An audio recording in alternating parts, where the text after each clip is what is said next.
Hello दोस्तों, कैसे हैं आप लोग। उम्मीद करते हैं अच्छे होंगे और अच्छे से पढ़ाई लिखाई कर रहे होंगे। हाँ तो मेरे भाई, आप लोगों का प्रेम हमको वीडियो बनाने पर मजबूर कर देता है। बहुत सारे मेरे भाई मेरे बहन का कमेंट है कि सर थोड़ा मेंसुरेशन के बारे में भी वीडियो लाइए। तो आइए, ये फर्स्ट वीडियो होगी मेंसुरेशन के ऊपर, जिसमें हम लोग 2D आकृति को देखेंगे। आइए देखते हैं मेंसुरेशन। मेंसुरेशन हिंदी में इसको क्षेत्र मिति बोलते हैं मेरे भाई। यहाँ से भी भर भर के सवाल पूछ लिया जाता है। मेंसुरेशन मेंसुरेशन का अंतर्गत एक 2D आकृति आती है और एक 3D। 2D का मतलब मेरे भाई जिसके पास केवल लंबाई और केवल चौड़ाई यानी कि लेंथ और केवल ब्रेथ होगा तो वो 2D आकृति होगी। और 3D में एक और एक्स्ट्रा आ जाता है, हाइट। बस, खैर हम इस वीडियो में 2D आकृतियों के बारे में चर्चा करते हैं। आइए बिना समय व्यतीत किए देख लेते हैं कुछ महत्वपूर्ण 2D आकृति को। आप लोग 6, 7, 8 में पढ़े होंगे। एक आकृति आता है जिसको हम लोग स्क्वायर बोलते हैं। स्क्वायर थोड़ा अच्छा से बना देते हैं। देखिए, उम्मीद करना है कि आपको को दिख रहा होगा। ये स्क्वायर हो गया, इसका नामकरण कर देते हैं हम स्क्वायर, SQUARE। स्क्वायर को हिंदी में हम लोग वर्ग कहते हैं। ध्यान से सुनते रहिएगा मेरे भाई बातों को। देखिए, स्क्वायर का पहला क्वालिटी है कि इसका जितना भी भुजा है ये सभी आपस में बराबर होता है। पहला पॉइंट कि लिख देंगे, कॉपी कलम खोलकर बैठिएगा और नोट कर लीजिएगा कि वर्ग का चारों भुजाएं आपस में बराबर होती है। बराबर होती है। पहले हम इसके बारे में बताते हैं, उसके बाद हम इसका क्षेत्रफल क्या होता है, पेरीमीटर क्या होता है, सबको चर्चा करेंगे मेरे भाई। तो ऐसा आकृति जिसका चारों भुजा आपस में बराबर हो। कोई आपसे पूछे कि वर्ग क्या है, तो ऐसा आकृति जिसका चारों भुजा आपस में बराबर हो उसे हम लोग वर्ग कहते हैं। पॉइंट नंबर दूसरा, इसका प्रत्येक कोण 90 डिग्री का होता है। प्रत्येक कोण 90 डिग्री का, यानी कि अगर मतलब मेरे भाई ये भी 90, ये भी 90 और ये भी 90, चारों कोणों का योग पूछे, चारों कोणों का योग तो हो जाएगा 360, 360 डिग्री हो जाएगा। उम्मीद करते हैं कि आप इतनी बातें समझ पाए होंगे। देखिए, अगर इसके में विकर्ण की बात करें मेरे भाई, थोड़ा देखिएगा, यहाँ बना देते हैं फिर से ताकि आपको स्पष्ट दिखे मेरे भाई, किसी भी प्रकार को आपको डाउट ना रह जाए। क्योंकि आप लोग इस भाई को वीडियो बनाने के लिए प्रेरित करते हैं, इतना प्रेम दिखाते हैं, काहे बोले। देखिए, इसको हम लोग विकर्ण कहते हैं मेरे भाई। इसको हम लोग विकर्ण कहते हैं। तिरछा तिरछी जो ये कट जाता है तो इसमें विकर्ण की संख्या 2 हो जाता है। विकर्ण की संख्या 2 हो जाता है। देखिए, और ये विकर्ण जो है यहाँ 90 डिग्री पर काटता है। थोड़ा हिल गया, 90 डिग्री पर काटता है। बहुत सारे टीचर इस बात को नहीं बता पाते हैं, लेकिन हम आपको बता देते हैं मेरे भाई कि वर्ग का विकर्ण 90 डिग्री पर काटता है। वर्ग का विकर्ण 90 डिग्री पर काटता है। ये तो वर्ग के बारे में पूरा परिचय हो गया कि वैसा आकृति जिसकी चारों भुजा आपस में बराबर हो उसको हम लोग सर स्क्वायर बोल देते हैं। और इसका प्रत्येक कोण 90 डिग्री का होता है, यानी कि चारों कोणों का योग हो जाएगा 360 डिग्री। ये 2D आकृति है।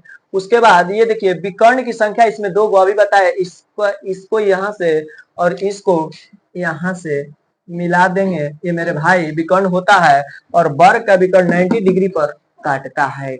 आइए इसके क्षेत्रफल और पेरीमीटर के बारे में बात कर लेते हैं। उम्मीद करते हैं कि आप इतनी बातों को समझ पाए होंगे और मेरे भाई कॉपी कलम लिए हैं तो इसको थोड़ा नोट कर लीजिए, आपको कक्षा 7 से लेकर 10th तक काम करेगा। आइए इसके क्षेत्रफल को जान लेते हैं। क्षेत्रफल, इंग्लिश में क्षेत्रफल को एरिया बोलते हैं। जो भी मेरे भाई इंग्लिश मीडियम से है वो भी समझते चले। क्षेत्रफल को एरिया, विकर्ण को डायगोनल बोलते हैं, कोण को एंगल।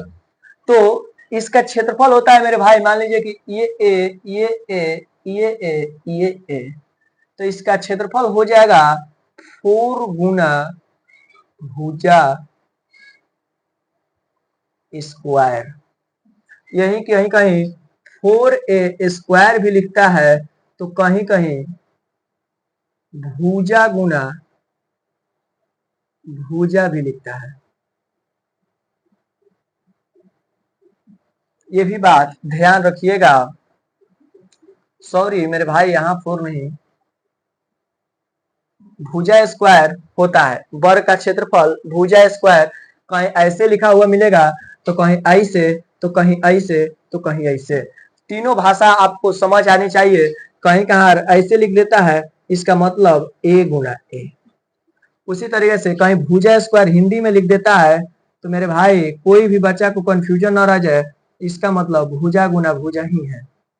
किसी भी टाइप से आपको लिखे, इसमें आपको डाउट नहीं होना चाहिए। तो वर्ग का क्षेत्रफल होता है भुजा स्क्वायर। आइए इसके पेरीमीटर की बात करते हैं। परिमाप की थोड़ा ऊपर रफ कर देते हैं, स्पेस कम है ताकि आपको स्पष्ट दिख पाए। देखिए पेरीमीटर यानी कि परिमाप क्या होता है। देखिए मेरे भाई आपको बता दें, अगर आप गांव देहात से बिलोंग करते हैं, जिधर से हम आते हैं, देखिए हम लोग की तरफ आप लोग देखते हैं कि खेत होता है, देख लीजिए। और ये जो बाहर की पट्टी जो आर बनती है मेरे भाई, इसको हम लोग परिमाप कहते हैं, यानी कि बाउंड्री को क्या कहते हैं, परिमाप कहते हैं। और इसके भीतर के जो भी एरिया होता है उसको हम लोग क्षेत्रफल बोलते हैं। तो देखिए 4 को भुजा है, तो एक बार लिखेंगे 4 गुना भुजा। तो वर्ग का क्षेत्रफल हो गया भुजा स्क्वायर और वर्ग का परिमाप हो गया मेरे भाई 4 गुना भुजा, या कहीं कहीं 4a देता है। तो आप लोग इससे थोड़ा सा भी आपको डाउट नहीं रहना चाहिए। उसके बाद इसका विकर्ण पूछ लेता है कि बताइए इसका विकर्ण क्या होगा। तो बताइए 2 गो विकर्ण था, तो √2 गुणे भुजा।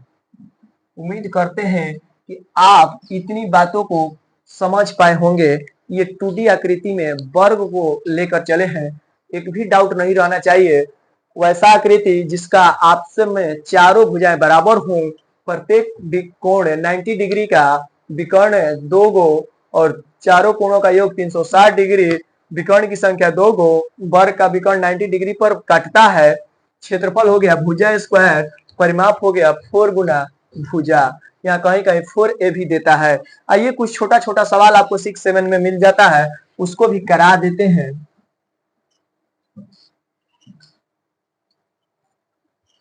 जैसे कभी कभार मेरे भाई लिखता है कि भुजा का मान 6 है, तो इसका क्षेत्रफल बताइए, एरिया निकालिए। तो कुछ नहीं करेंगे, आप लोग जानते हैं कि वर्ग का जो क्षेत्रफल होता है मेरे भाई भुजा स्क्वायर होता है, तो 6 का स्क्वायर कर देंगे और आंसर 36 हो जाएगा। मान लीजिए मीटर में है तो मीटर स्क्वायर हो जाएगा।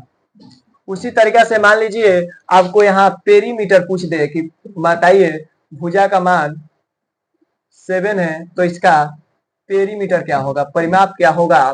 तो वर्ग का परिमाप आप लोग जानते हैं कि होता है 4 गुना भुजा।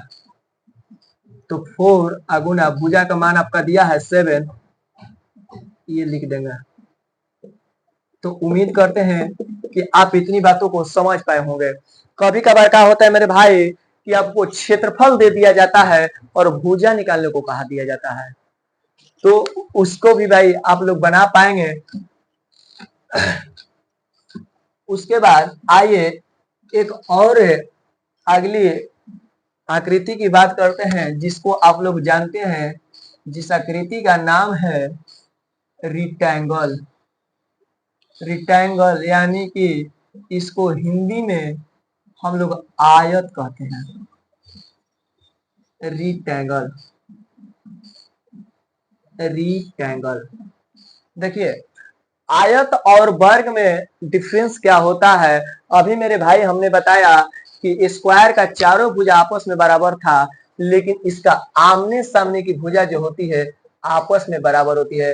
पहला पॉइंट लिखेंगे कि आमने सामने की भुजा बराबर होती है। इसका भी प्रत्येक कोण 90 डिग्री का होता है। लिख लेंगे प्रत्येक कोण 90 डिग्री का। तो इसका भी चारों कोणों का योग कितना हो जाएगा मेरे भाई? चारों कोणों का योग ये भी हो जाएगा 90 डिग्री। उसके बाद इसमें महत्वपूर्ण पॉइंट ध्यान रखिएगा कि ये इसका भी विकर्ण की संख्या 2 ही होता है। विकर्ण की संख्या इक्वल टू 2, लेकिन ये 90 डिग्री पर नहीं काटता है। स्क्वायर में काट रहा था, विकर्ण 90 डिग्री पर नहीं काटता है।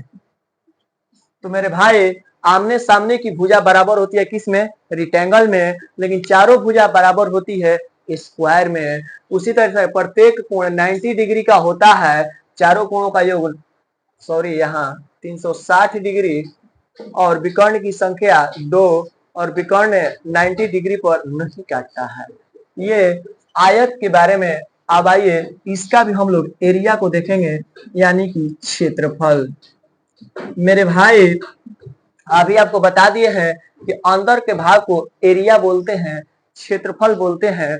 तो मान लीजिए कि ये आपका क्या हो जाएगा, ये आपका परिमाप होता है और अंदर के एरिया को क्या बोलते हैं? क्षेत्रफल बोलते हैं। तो आपको लंबाई और चौड़ाई दिख ही रहा है, तो लिखेंगे आयत का क्षेत्रफल बराबर लंबाई अगुणे चौड़ाई। हिंदी वाले भाई के लिए लिख देते हैं लंबाई अगुना चौड़ाई। अब देखिए 2 गो लंबाई है और 2 गो चौड़ाई दिख रहा है, तो इसका पेरीमीटर परिमाप लिखेंगे। पेरीमीटर बराबर 2 इंटू, मतलब जैसे सोच लीजिए 2L प्लस 2B ऐसा हो जा रहा है, तो हम इसको बना सकते हैं 2 कॉमन ले लेंगे, दोनों में है, और L प्लस B लिख देंगे। तो मेरे भाई आयत का क्षेत्रफल हो गया लंबाई गुना चौड़ाई, जबकि इसका परिमाप हो गया 2 इंटू L प्लस B, यानी कि लंबाई प्लस चौड़ाई। इसकी विकर्ण की बात किया जाए, विकर्ण बराबर अंडर रूट L का स्क्वायर प्लस B का स्क्वायर, यानी कि लंबाई स्क्वायर प्लस चौड़ाई स्क्वायर। अगर नहीं समझ आ रही है मेरे भाई तो ऐसे। अब कभी कभार क्या होता है कि आपको लंबाई दे देता है, चौड़ाई पूछता है, चौड़ाई दे देता है, लंबाई पूछता है। तो जो पूछता है उसके नीचे, जैसे मान लीजिए लंबाई पूछा तो नीचे चौड़ाई से भाग दे दीजिएगा, क्षेत्रफल को आ जाएगा। तो उम्मीद करते हैं कि मेरे भाई ये हमारे एक अपने छोटे भाई के टूटी फूटी भाषाओं में आयत और वर्ग को समझ पाए हैं। आइए इसी के अंतर्गत एक और आकृति की बात करते हैं, जिस आकृति का नाम है वृत्त। इंग्लिश में सर्कल बोलते हैं। आइए सर्कल को देख लेते हैं, हिंदी में इसको वृत्त कहते हैं।